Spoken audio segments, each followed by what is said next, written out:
آپ صلی اللہ علیہ وآلہ وسلم نے فرمایا کہ اللہ تعالیٰ نے مجھے جس علم و ہدایت کے ساتھ بھیجا ہے اس کی مثال زبردست بارش کی سی ہے جو زمین پر خوب برسے۔ بعض زمین جو صاف ہوتی ہے وہ پانی کو پی لیتی ہے اور بہت بہت سبزہ اور گھاس اگاتی ہے، اور بعض زمین جو سخت ہوتی ہے وہ پانی کو روک لیتی ہے۔ اس سے اللہ تعالیٰ لوگوں کو فائدہ پہنچاتا ہے، وہ اس سے سیراب ہوتے ہیں اور سیراب کرتے ہیں۔ اور کچھ اور زمین کے بعض خطوں پر پانی پڑتا ہے جو بالکل چٹیل میدان ہوتے ہیں، نہ پانی روکتے ہیں اور نہ ہی سبزہ اگاتے ہیں۔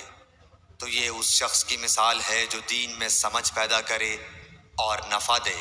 اس کو وہ چیز جس کے ساتھ میں مبعوث کیا گیا ہوں اس نے علم دین سیکھا اور سکھایا، اور اس شخص کی مثال جس نے سر نہیں اٹھایا یعنی توجہ نہیں کی، اور جو ہدایت دے کر میں بھیجا گیا ہوں اسے قبول نہیں کیا۔